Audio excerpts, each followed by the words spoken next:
you for joining us, and thanks to everyone out there who's joining us for the EMT panel. My name is Brian Dozer. I'm the president of VITALINE. VITALINE is a nonprofit that focuses on introducing students like yourselves to their careers, to their dream careers. And we work with all the community colleges, all the K through 12s, and all the ROPs. But for this series of panels, we've been working with Santa Ana College, and so we really appreciate their partnership in this. Participants, please feel free to post questions in the Q&A. If you see one that you like, feel free to upvote it as well. That way, the most liked questions will rise to the top, and we will try and get to all of those. Can't guarantee we'll get to all of them, but we'll do our best. And then please, participants, also make sure that when you leave that you fill out the survey at the end. We would really appreciate your feedback on these panels. Bella and Megan, what I'd like for you to do is to just introduce yourself, name, title, company, and then tell us a little bit about what your organization, who your organization is, and what you do. Bella, do you want to go first? Sure. Hi, everyone. My name is Bella Smith. I am the Client Relations Manager and Head of Recruitment for Lifeline Ambulance. Basically, my job is to manage relations between hospitals, clinics, urgent cares, and our company to serve their patients as far as transportation. And then as far as the recruitment side, I handle all of the relationships that we have with the EMT schools, including Santa Ana College. I have actually done a lot of meet and greets in their classes before. Lifeline Ambulance is an interfacility transportation company, so we don't do 911 transport. We don't have contracts for that. However, I'm sure at some point here I'll be able to tell the difference between IFT and 911 as far as EMS goes. We've been in business for about 16 years. We started with 2 ambulances, and today we have over 50 between LA and Orange County per day. So we're pretty big, and we're just, enjoying figuring out how to do this now with COVID. Yeah, we'll get to that in a little bit. Megan? Hi, my name is Megan Jordan. I'm Associate Supervisor for Doctors Ambulance Service. I'm also an EMT for doctors, so I actually actively work on a rig, and I actively train all of our EMTs and incorporate them into the field. We do IFTs as well as 911 calls, where our 911 calls are down in Laguna Beach. We have IHE services, ground ambulances, support for air services. So do a little bit of everything. Doctor's Ambulance was started way back when with 1 ambulance. So now we have multiple, we have a great fleet, we have a great team, and I'm just really enjoying working with everybody. So, all right, wonderful. Yes. Yeah, thank you very much. So we have kind of a selection of questions. I think we sent them out to you in advance. And so, I will, since there's only 3 of us, I would like for each of you to answer each question. It's a little different if I have 4 or 5 panelists, but with both of us, I think we have time to get the input from both of you. And I think that's really valuable. So I'll start off same way I've started with all of the panels we've been doing. What do you wish someone had told you when you were at the beginning of your career? Bella, do you want to take this one first? Sure. What I wish somebody had told me is that you don't have to remain in the same position. I started off actually as a CNA and a personal care attendant when I was 16 years old.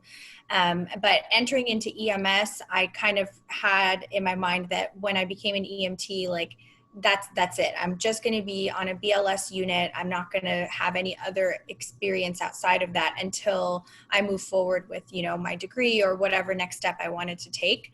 And that couldn't be farther from the truth. I gained so much great experience as an EMT on a BLS, and then going into critical care unit, working on an RT unit, working on a NICU PICU unit with neonatal and pediatric patients. So there's a lot you can do as an EMT, and it doesn't have to be just the regular, rotation of dialysis patients. So that's my biggest thing.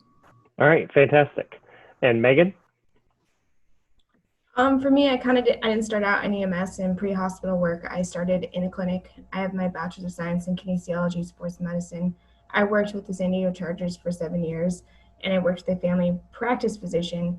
And I just realized that it wasn't my love to be in a clinic. I loved medicine, but I didn't love being in a clinic.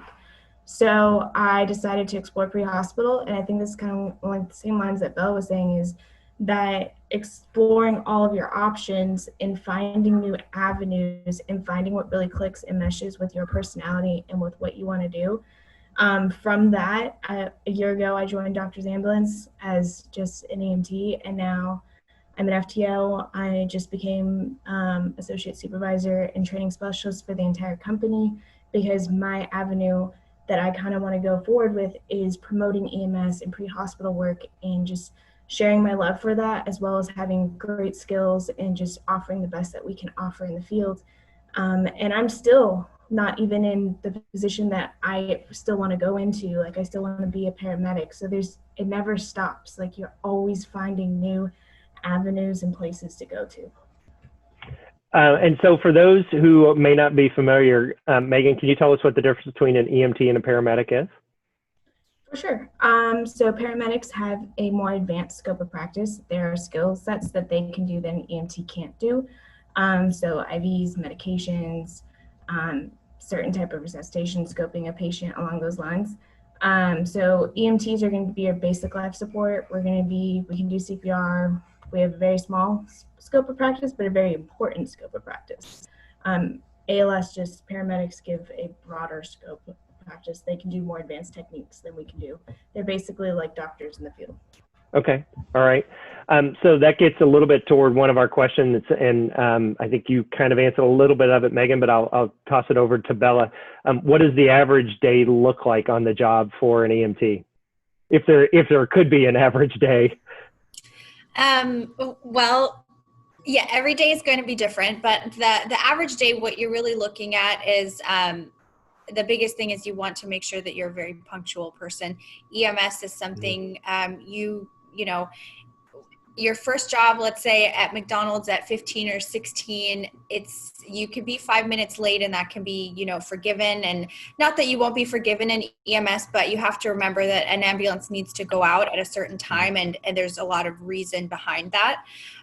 Serving your community is very important. So coming into work on time in full uniform, you want to make sure that you are well groomed, that you're taking care of yourself, you're showing up, smelling good, looking good, and ready to, see people in the field, as well as your patients. And then as far as an IFT goes, your days are going to be different every day, but you're also going to build your knowledge clinically. You're going to learn a lot about diagnoses, medications, indications, and contraindications of those things. And while you're out in the field, the different things you're going to see is just going to be call to call. On average, our EMTs run 5 to 6 calls a day, and that would be on a BLS 10-hour unit. And at the end of that, you want to make sure that you leave some of those things behind at work with you, and go home with a clear mind so that you can do it. Okay. Megan, do you have anything to add to that? Yeah, I really like that Bella really emphasized being on time. I tell all of my EMTs to be at work 30 minutes early, kind of chit chat then, and then they need to go work on their checkouts and get that ambulance ready to go out, because maybe we had a bad call at the end of the night. I work 24-hour shifts, so obviously, like, being punctual for me is I'm relieving the crew from the night before.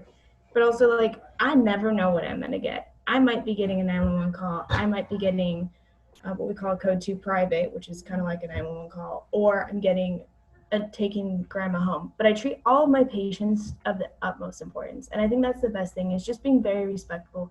You're in a position of trust.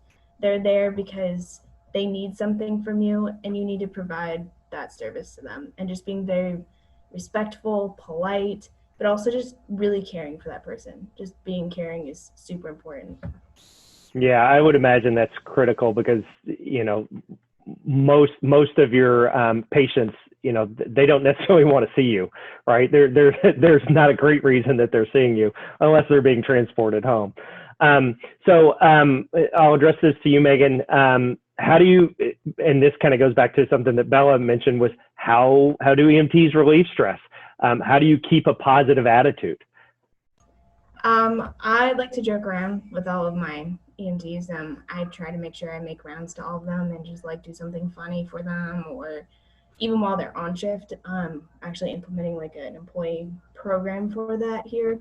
But for me personally, as an EMT, like after I get off here, it's my weekend. So I go out and I go camping. I go rejuvenate my batteries. I kind of don't take more time with people with COVID right now. Obviously, we're not socializing in big groups or keeping our 6 feet. But for me, it's like I need my me time. I need to go wander in the woods, hike by myself, kind of thing, or with a close friend. And that's what I do. That's my personal thing. But everybody's got to find their personal time to recharge those batteries, because we give so much to our patients.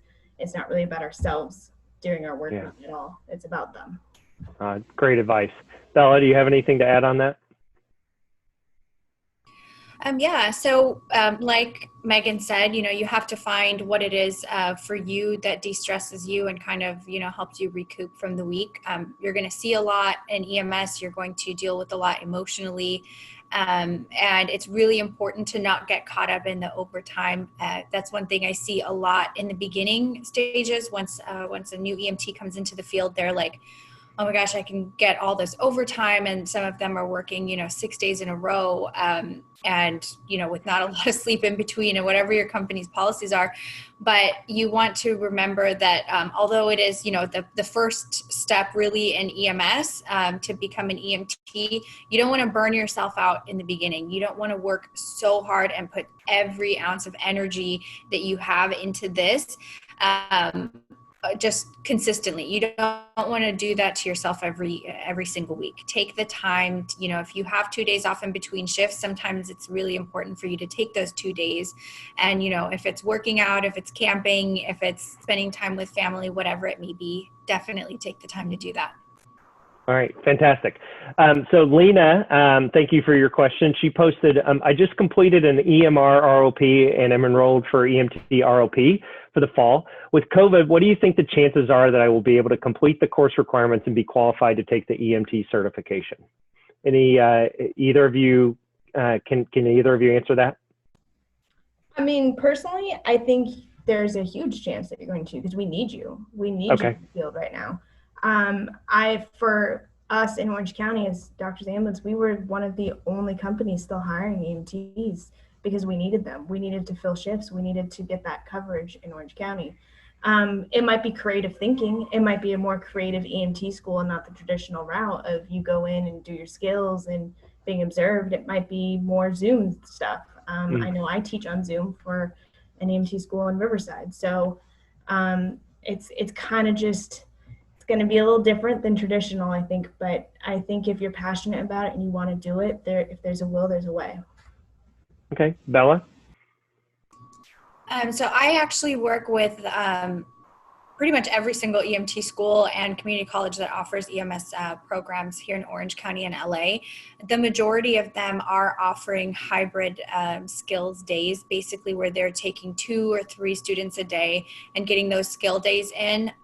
It's really important to be proactive and reach out to your instructors and let them know, hey, I'm really ready. I'm ready to get out into the field. I want to move on to taking my NREMT and getting my licensure.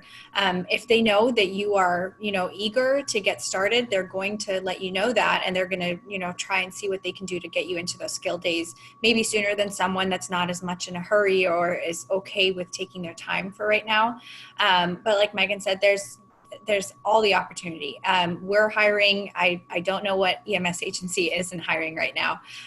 Even fire, every fire station, they're looking for those EMTs as well. So you want to be proactive. If you want to get out there, the squeaky wheel gets the grease. So. Okay.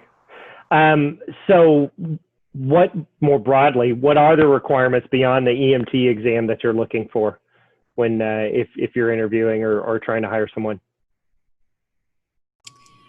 In the interview process, my biggest thing is I want to see a passion for what you're doing here. I've interviewed so many candidates that have come in and just said, well, I don't really know what I want to do. And I just kind of, took an EMT course and, there just wasn't that passion for it. I love having somebody come in for an interview and say, like, I'm ready. what shift do you have? I'll take it. It's a night shift, and that's not what I was expecting to get, but I'll take it. Flexibility is huge. The more flexible that you are with the EMS agency you're working for, generally speaking, the more flexible that they're going to be able to be with you. Make sure that you are voicing what your needs are while you're there. If you are in school, we want to make sure that we can work around your schedule to ensure that that your commute isn't ridiculous, or that your hours allow for study time, things like that. So in your interview process, you want to make sure that you're completely forthcoming, but you're also very flexible in what you can bring to the table. There's a lot of EMTs. There's a lot of candidates. So do whatever you can to make yourself stand out in that, and, really show what you're there for. Okay. Megan, so somebody just posted, how can you successfully pass the EMT certification license exam? And I guess even more broadly, how do you prepare for it? That was one of the questions that came up during the registration process. Yeah. It's a scary thing, I think, at first, because I think it's probably like your first licensure. You're like, oh my God, what if I fail? But really, it's, it. Just taking the time to go over it and finding ways that make it stick in your minds. For me, it's talking aloud. I will talk it out, and I will just go over every single step, but also just doing the hands-on muscle memory of it. Taking advantage of my skills days was the best thing I could have done. And if you just weren't quite remembering it, or weren't quite getting it, go to your instructors. They're there to help. That's what they're there for. They love what they do, and that's why they're doing that job. I'm sure Bella can say the same thing, because she took the exam as well. You just find your ways that you remember it.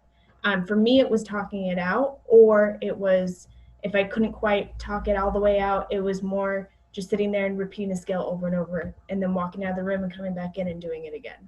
So for me, it was just repetition, but you'll find your way. Obviously, ask your instructors. I'm a skills instructor, so I sit there and I make up scenarios for my students all the time. My EMTs here, they have scenario day with me, and that's what I do. We just make up scenarios for them to come in. All right, you have this. What are you going to do? So, just practicing it. Be uncomfortable. It's okay to be uncomfortable. That's the best thing I could tell you. It's okay to be uncomfortable. It just means you need to get comfortable with it and finding a way to do it. Yeah, I would imagine if you aren't uncomfortable going into it, then perhaps you're a little overconfident when you shouldn't be. Bella, do you have any thoughts on that? Yeah, the NREMT is a tricky test. It's actually, the way that the test works is that it's based off of how well you're doing. So if you are doing great in cardiology, it's going to not give you as many of those questions, and it's going to give you OB.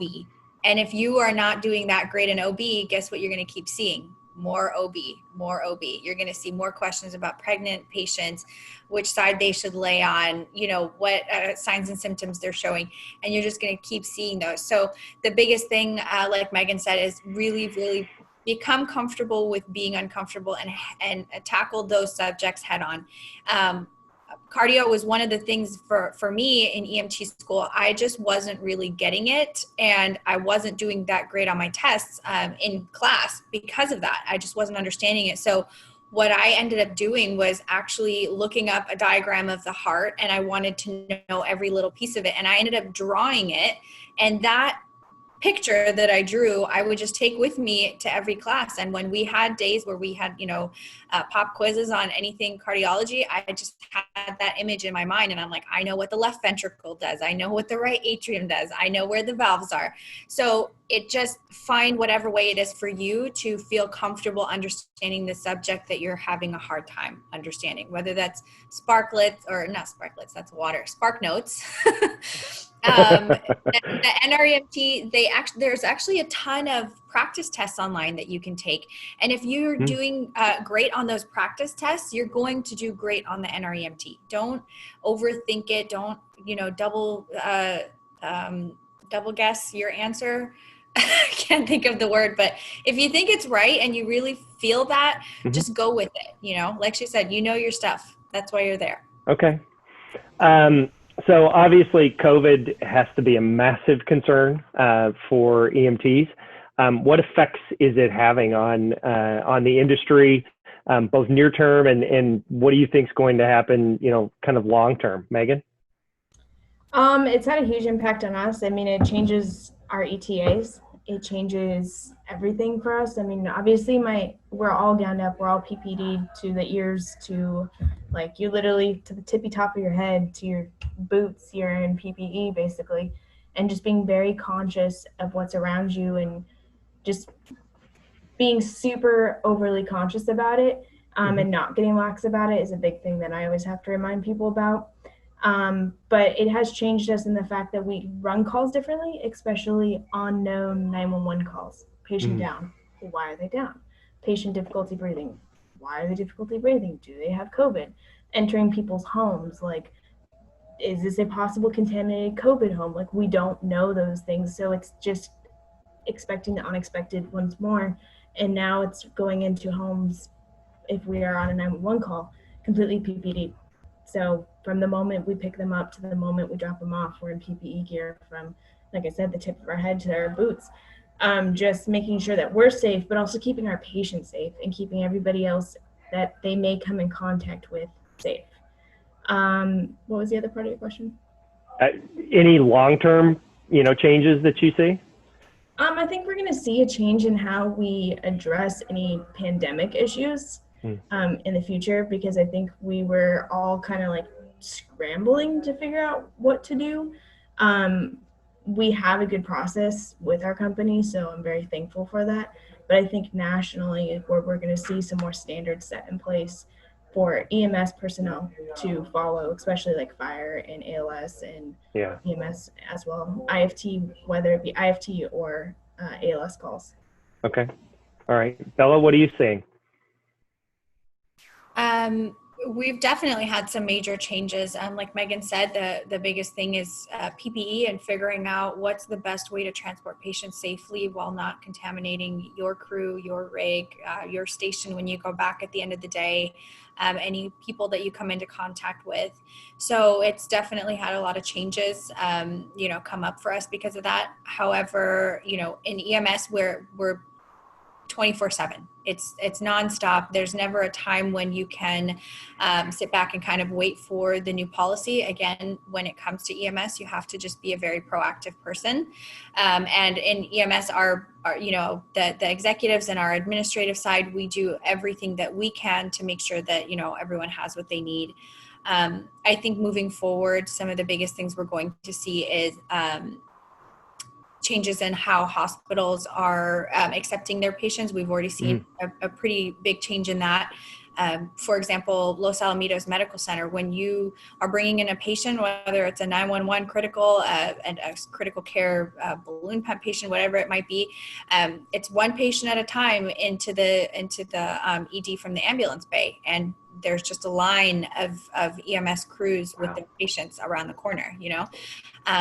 And again, that brings back the possible contamination into play. Sometimes if you've got a PUI or a patient under investigation for COVID, you might be in the rig with that patient because it's the possibility for infecting you, your partner in one rig versus bringing that patient out and potentially infecting anyone that walks by, anybody that touches the gurney, anybody, that comes close enough.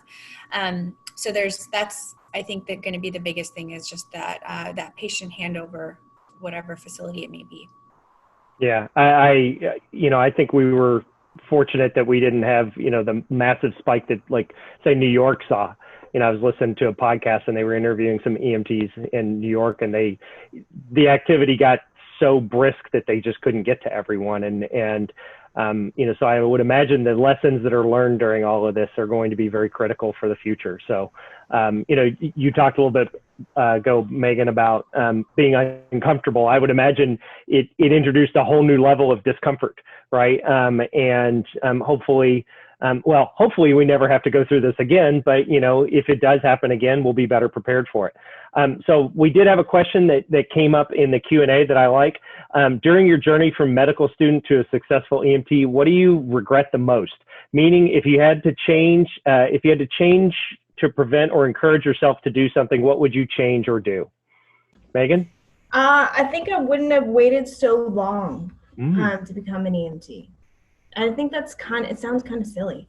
But I'd always admired the field. I'd always liked the field, but I was pursuing more of the clinical route because that's kind of what I was being conforming to a standard kind of thing of like, oh, if you like to help people, you should be a nurse. Nothing wrong with nurses. I love all my nurses. My best friend's a nurse. It's just not me. It's just not what I want to do. And so for me, it was just sampling what I liked, and then just really falling in love with pre-hospital care. But I will never regret my education and the steps I took, because for me as an EMT, I have a very large background of medical knowledge that most EMTs do not have. EMT school for me was a little bit easier because of that background of knowledge that I had. I had a lot of anatomy. I had a lot of physiology. I had a lot of clinical hands-on care. I can name medications like no other because the physician I worked for made me know those things. And I am so grateful that I know them now, because I could look at a patient's chart like, they got this, this, and this. All right, this is what we're going to do. This is where we're going to go, kind of thing. Or we're in their home and I'm just looking at meds really fast just to get them in the rig. And it's like, all right, they have these things. I have a better history report taking now because I did learn those things. I learned them kind of in a more long, drawn-out way, but I don't regret any of my experiences. Just maybe I wouldn't have taken as much time to get here. All right, fantastic. Bella? I would say similarly to Megan, for a very long time, I was pursuing a clinical position in the medical field. And I grew up in a family of doctors and nurses. So for me, it was always that, that this is what I want to do. I want to go into nursing. And, I have experience as a CNA. I have experience as a PCA, and I've worked in hospice. I've worked in a skilled nursing facility. I've worked in home with children with disabilities.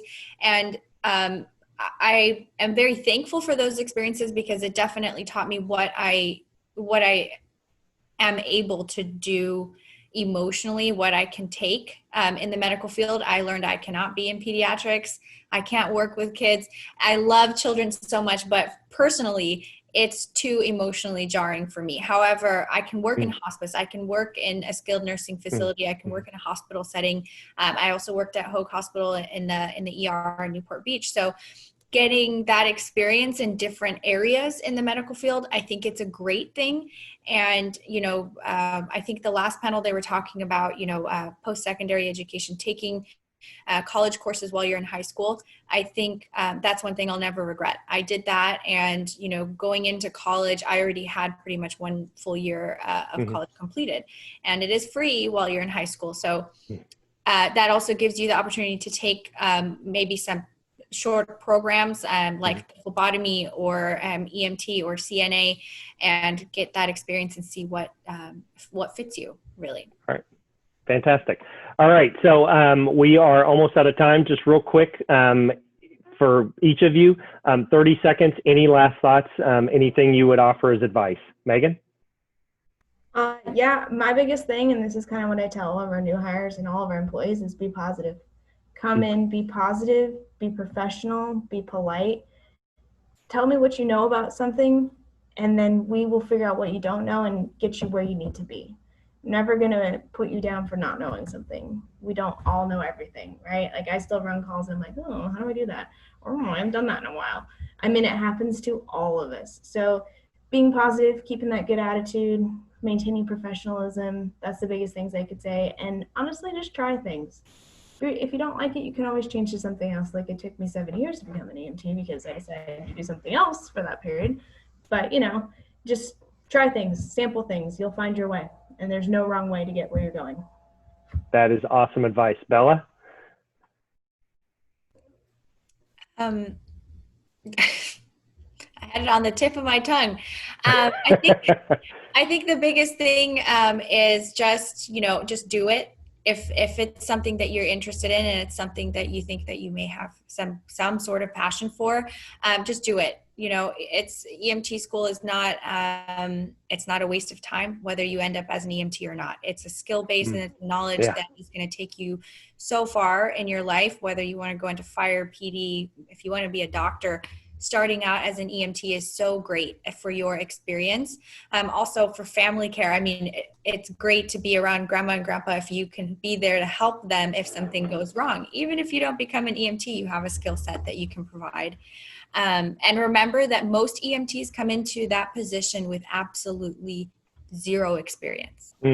Zero medical experience, zero emergency experience, and that's perfectly okay. And sometimes that's really beneficial because you're going in with a clear mind, with openness to what you're going to see and do, and you're going to be blown away by the things that you're going to learn. It's really fantastic. It is. All right. Wow. Well, you've both got me excited. I almost feel like I want to go out and do this. So I wish I had the time. But thank you so very much. This has really been fantastic. I think I appreciate both of you letting me put you on the spot so much. But your answers have been absolutely fantastic. And I am sure our students have a much better idea of what to expect. And hopefully you've inspired someone. And, I think it'd be really cool if, one of these days, one of them was sitting across from you in an interview. Or learning from you. So thank you very much for that. I'm going to turn it over now to Raquel. If Megan and Bella, you can turn off your cameras, and then we're going to turn it your webcams, and we're going to turn it over to Raquel to talk about the program at Santa Ana College. So Raquel, it's all you. Thank you, Brian, and thank you to our panelists once again for sharing about their experiences and their knowledge with our attendees. Yeah, so just really quickly, I do want to talk to our attendees about our our EMT program at Santa Ana College. But before I get into that, I did go ahead and type in a message on the chat for all the high school students that are in attendance right now. If you have attended or if you have completed an EMT certification or courses in your high school, let's say through Coastline ROP or your high school, and you want to know if you can redeem that class for college credit at Santa Ana College, please contact me. I did go ahead and put in my email in the chat feature. I can help you figure that out because that's also an option for you. The same thing goes for medical assistant. If you completed medical core classes in high school, you want to know if you can get credit for the first medical assistant class in the certificate degree program at our college. Email me and I can help you figure out if you qualify, but you can also check out our website. Okay, so without further ado, our EMT program at Santa Ana College has 4 requirements really to being successful in the program. So number 1, you must be 18 years or older to participate in the clinical and state certifying exams. You also must have an American Heart Association CPR or BLS provider card, and it must be current at the time you're applying for the program. You also will need to go through a background check, drug test, and have various shots done when entering the program. So they're all listed in the infographic here. So TB test, Tdap, hepatitis series, your flu, varicella, measles, mumps, and rubella shots need to all be up to date. Also it's good for you to have prerequisite knowledge. So earlier we were talking about medical assistant feeding into nursing and also being helpful for medic or EMT. And the reason is that medical terminology aspect of that class. So if you're a high school student and you have a chance to take the medical core class, that's a really cool class. Other high schools offer like sports medicine, like an Orange Unified or other districts that also prepare you, give you a little bit of background into medical terminology. And so that's really good for you to have knowledge of anatomy and physiology as well.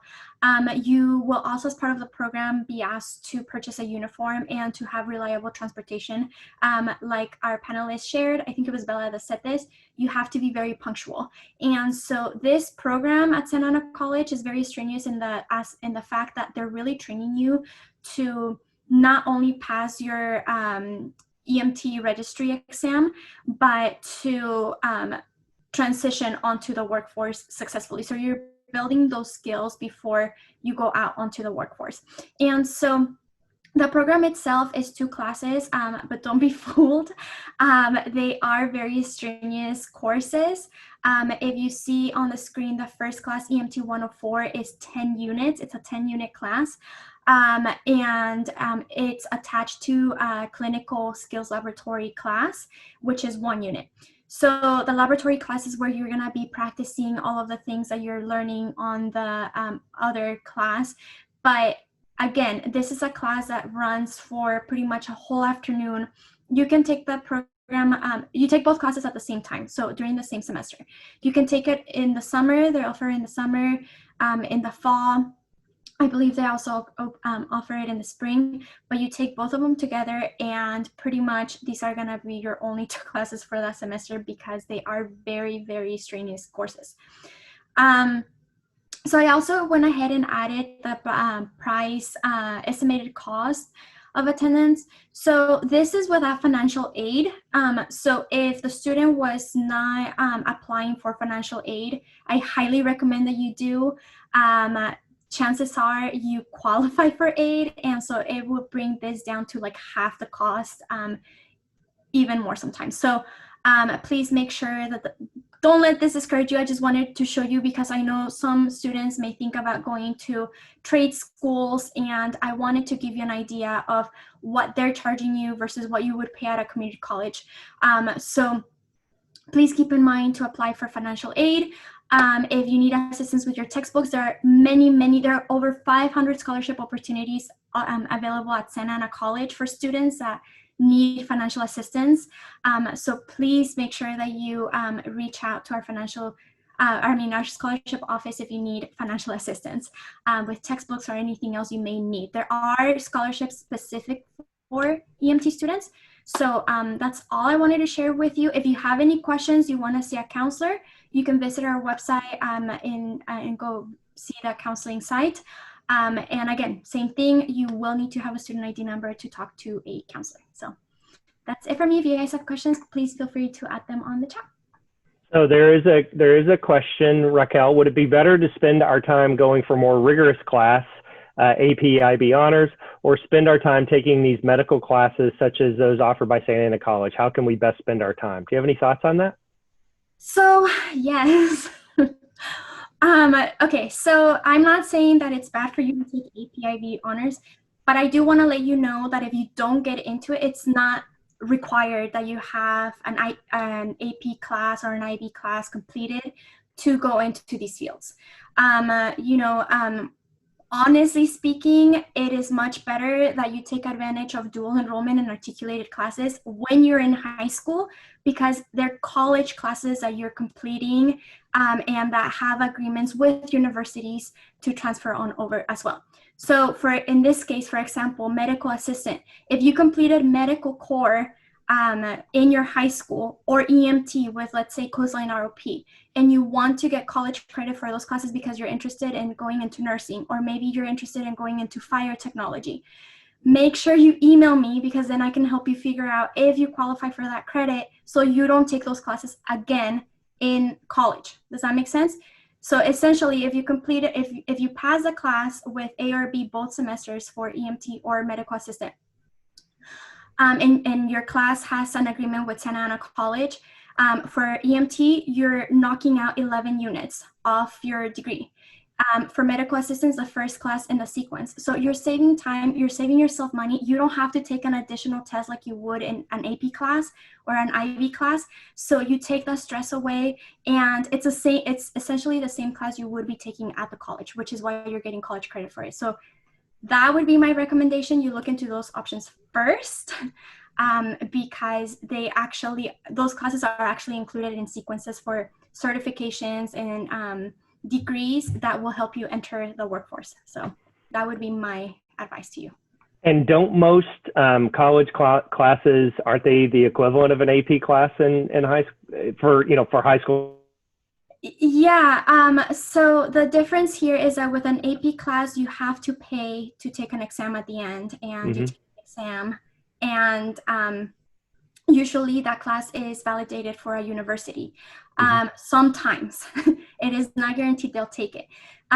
So with articulated courses or dual enroll classes, you don't have to pay to take an exam. You're taking a regular high school class that we at the college have reviewed and have vetted the curriculum to be equivalent to what you would be taking at college without additional steps. I mean, an additional step to redeeming credit might be you need to email me a copy of your high school transcript, and I may ask you some questions, but that's it. You're not paying anything extra to get your credit. Yeah, my daughter took two community college courses over the last 2 summers. She's taking an additional one this time, and not really for anything other than the experience. It was something that was not offered at her high school. And so I think that's, for our high school students, I think that's actually one of the amazing things about our community college system and about Santa Ana College is that you can take these courses and kind of expand your worldview and perhaps even, learn to, spark some interest in something else.